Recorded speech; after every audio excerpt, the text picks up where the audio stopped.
Olá, estamos de volta para mais uma lição da Escola Sabatina, a quarta lição deste trimestre em que estamos estudando a Epístola de Paulo aos Romanos. O tema geral, salvação pela fé somente. E o título da lição desta semana, justificação pela fé, em que nós vamos estudar uma das passagens mais preciosas desta epístola, Romanos capítulo 3, versículos 19 a 28.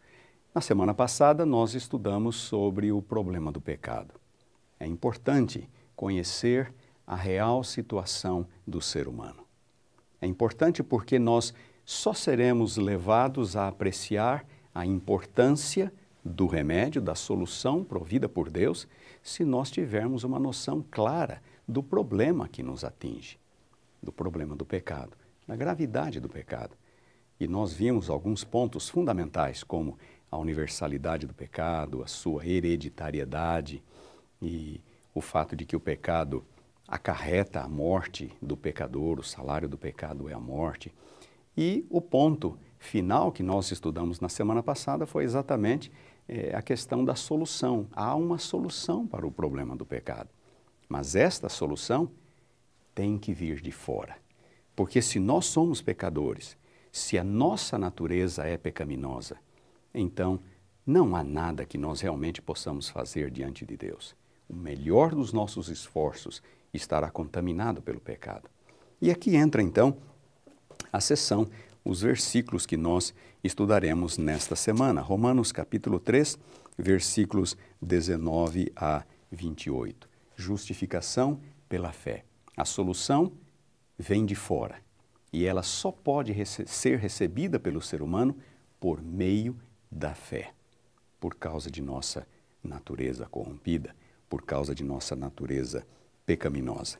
E então, na semana passada, nós estudamos os versículos 9 a 10 e eu gostaria de reler esses versículos para fazer a ponte, então, a ligação com os versículos desta semana, que se conclui, pergunta Paulo, temos nós qualquer vantagem?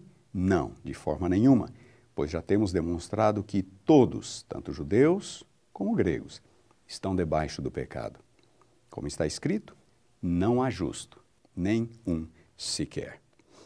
E a universalidade do pecado faz com que todos sejam culpados diante de Deus, ou culpáveis. No versículo 19, ora sabemos que tudo o que a lei diz, aos que vivem na lei o diz, para que se cale toda a boca e todo mundo seja culpável diante de Deus. Não há ninguém que não esteja sob o poder do pecado, sob o efeito e a condenação do pecado. Para que todos, diz Paulo, sejam culpáveis diante de Deus. E então no versículo 20, Romanos 3:20, ele diz, visto que ninguém será justificado diante dele por obras da lei, em razão de que pela lei vem o pleno conhecimento do pecado.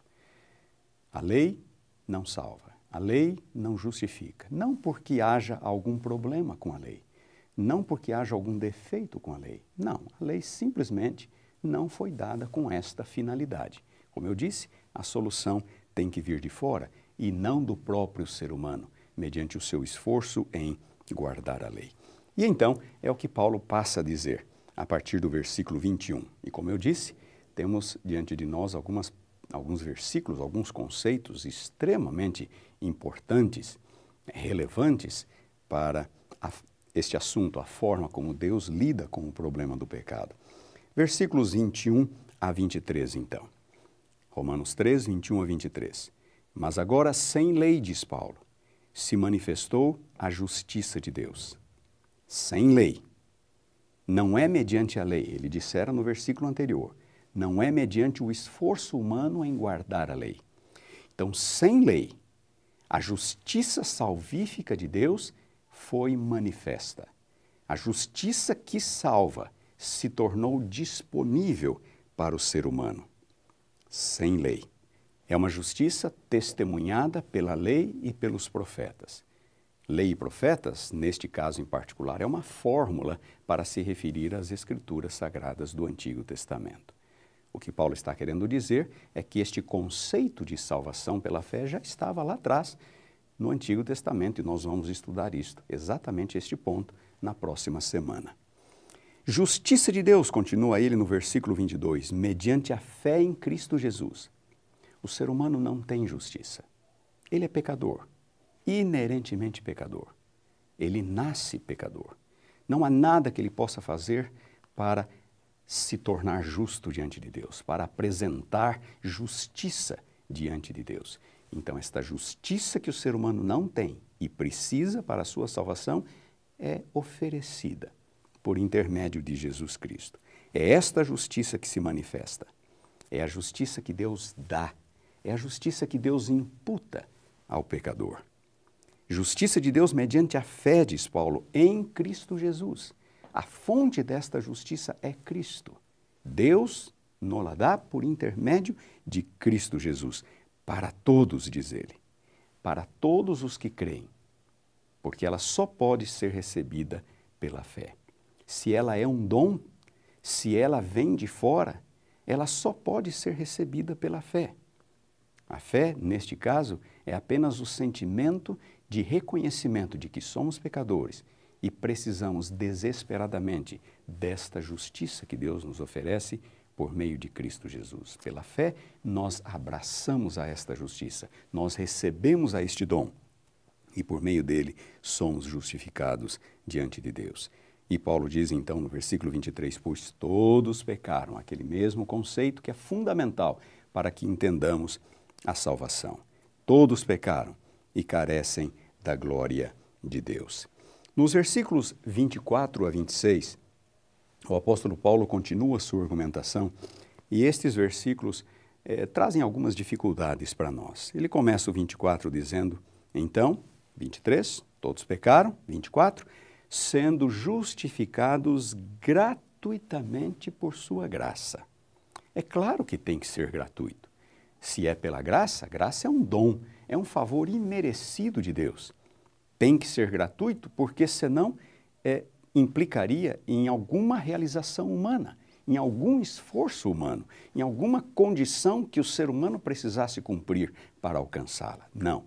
A graça, o dom da salvação de Deus, por meio de Cristo Jesus, é gratuito. Sendo, portanto, justificados gratuitamente por sua graça, mediante a redenção que há em Cristo Jesus, a quem Deus propôs no seu sangue como propiciação, versículo 25, mediante a fé. Antes de prosseguirmos, eu gostaria de chamar a atenção para estas duas metáforas introduzidas por Paulo, uma no 24, redenção, e outra no 25, propiciação. Na verdade, estas são apenas duas das muitas metáforas, das muitas ilustrações que nós encontramos nas Escrituras, tanto no Antigo quanto no Novo Testamento, para a salvação. O que esta metáfora, a metáfora da redenção, o que ela ensina? Redenção é o resgate mediante o pagamento de um preço, mediante o pagamento de um valor. Na época de Paulo, os escravos costumavam ser resgatados, comprados no mercado e eventualmente colocados em liberdade. Para que eles recebessem a liberdade, alguém precisava pagar por eles, pagar o preço pelo seu resgate. O apóstolo Paulo se utiliza desta metáfora aqui. E no versículo seguinte, versículo 25, ele introduz a metáfora da propiciação. Significa o ato de apaziguar, o ato de aplacar a ira de alguém. No caso aqui, é a ira de Deus. Ira de Deus? Sim, a Bíblia é muito clara ao dizer que Deus não aceita o pecado sob hipótese alguma. A ira de Deus é voltada para o pecado, não para o pecador. Deus ama o pecador, mas ele não aceita o pecado.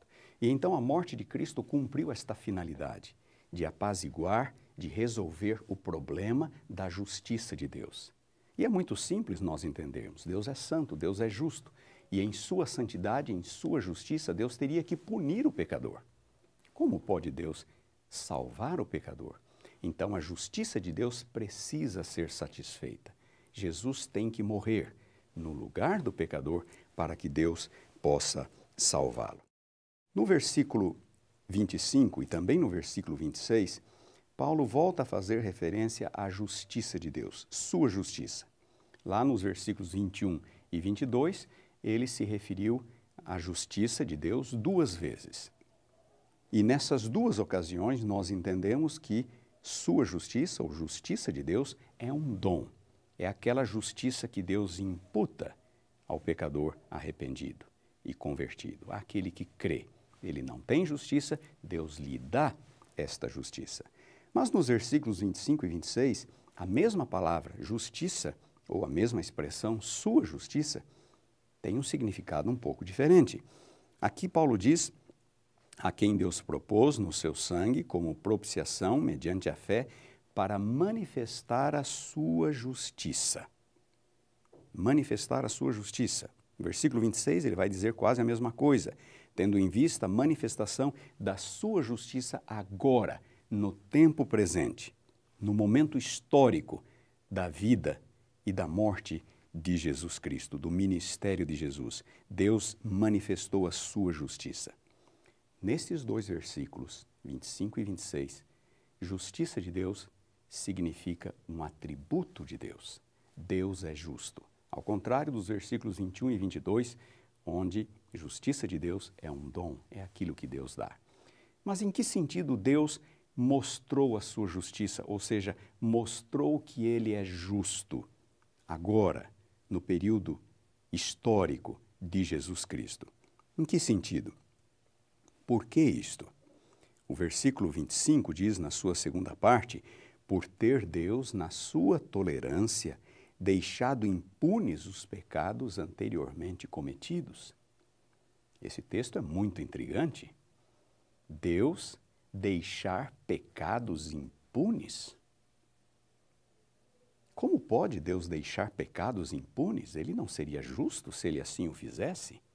Do que é que Paulo está falando? No versículo 26, nós temos uma pista do que é que Paulo está falando. Ele diz que agora Deus manifestou a sua justiça no tempo presente, para que ele mesmo então possa ser justo e justificador daquele que tem a fé em Jesus. Agora ele é justo e justificador. Esta declaração de Paulo sugere que Deus deixou pecados impunes nos tempos do Antigo Testamento ao justificar pessoas. Exatamente isto, ao justificar pessoas. Mas de que modo? Do que é exatamente que Paulo está falando? A questão é muito simples. O salário do pecado é a morte. Romanos capítulo 6, versículo 23. A alma que pecar, esta morrerá. Ezequiel capítulo 18, versículo 20. No dia em que dela comeres, disse Deus a Adão, certamente morrerás. Gênesis capítulo 2, versículo 17. E uma passagem que eu já citei, Êxodo 34, 7, Deus não inocenta o culpado. É simples assim. O pecado requer a morte do pecador.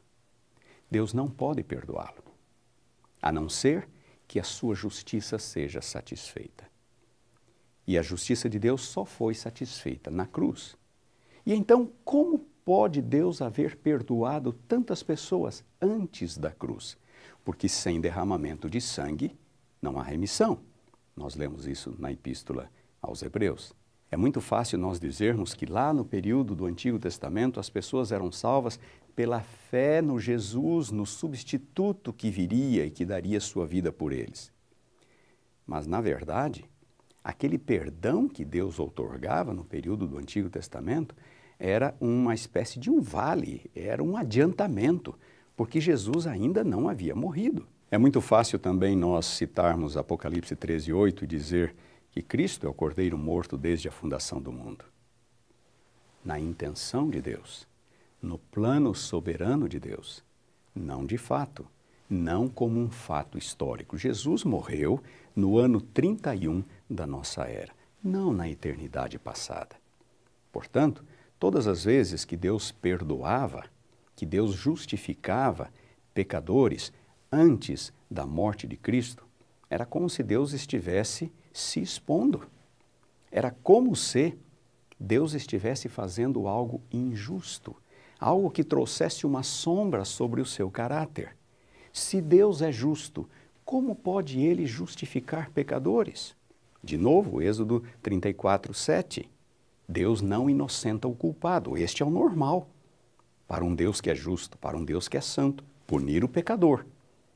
Mas Deus estava distribuindo perdões. Deus estava justificando pessoas nos tempos do Antigo Testamento. Foi assim com Abraão, foi assim com Davi, foi assim com Moisés, foi assim com uma infinidade de outros fiéis do Antigo Testamento, que foram salvos, que foram justificados por Deus. Portanto, ao justificar a estas pessoas, era como se Deus estivesse, como diz Paulo no versículo 25, deixando pecados impunes. Ao justificar pessoas sem que o preço pela salvação delas, sem que o sangue houvesse sido derramado, porque sem derramamento de sangue não há remissão, era como se Deus estivesse deixando pecados impunes. E isto, como eu disse, trouxe uma sombra sobre o caráter de Deus. Como pode um Deus justo justificar pessoas sem que o sangue seja derramado? E então, agora, diz Paulo, no tempo presente, a justiça de Deus é manifesta. A justiça como um atributo. Agora fica absolutamente claro, transparente, visível a quem quiser, a todo o universo, que Deus pode, de fato, justificar. E ao justificar, Ele é justo. As duas coisas, para ser Ele mesmo, diz Paulo no versículo 26, para ser Ele mesmo, justo e justificador daquele que tem fé em Jesus. Em outras palavras, e esse é um pensamento extremamente interessante, é por meio da cruz que nós somos justificados, mas é por meio da cruz que Deus também é justificado. É na cruz que Deus adquire o direito de salvar o pecador. É na cruz que Deus demonstra que todas as vezes que Ele perdoou e justificou pessoas no Antigo Testamento, Ele estava correto ao fazê-lo. A cruz faz com que as ações salvíficas de Deus, anteriores, no período do Antigo Testamento, estejam corretas. Deus agiu de modo correto, porque no momento oportuno, Jesus morreu, pagando o preço exigido pela justiça de Deus, pela santidade de Deus. Agora, portanto, Deus é justo e justificador. A cruz, que salva o ser humano, vindica a justiça de Deus, para ser Ele mesmo justo e justificador daquele que tem a fé em Jesus. E então nos aproximamos dos dois versículos finais, 27 e 28. Onde, pois, a jactância, diz Paulo? Onde, pois, a jactância? Foi de todo excluída. Onde o orgulho humano, cadê? Pergunta Paulo. Foi de todo excluído. De que forma? Por que lei? Pela lei das obras? Não, de forma nenhuma. Pela lei da fé, unicamente. Este método de salvação, organizado por Deus, planejado por Deus e oferecido por meio de Jesus Cristo, é algo que exclui completamente a jactância, a arrogância, o orgulho humano. Não há absolutamente nada que o ser humano possa fazer para contribuir para a sua salvação. Salvação é um dom exclusivo de Deus. Concluímos, pois, versículo 28, que o homem é justificado pela fé, independentemente das obras da lei. É isto o que a cruz de Cristo significa. Ela significa a sua e a minha salvação. Na cruz, nós vemos Deus fazendo tudo para nos salvar, para nos redimir deste cativeiro, deste mal que nos infecta, que se chama pecado. Não há espaço para obras humanas, não há espaço para orgulho humano, não há espaço para jactância humana. A única coisa que nos compete é cair de joelhos, arrependidos e agradecidos por este dom extraordinário de Deus, por meio de Jesus Cristo, seu Filho. Que Deus nos abençoe a todos, que esta seja a nossa experiência. Esperamos revê-lo na próxima semana.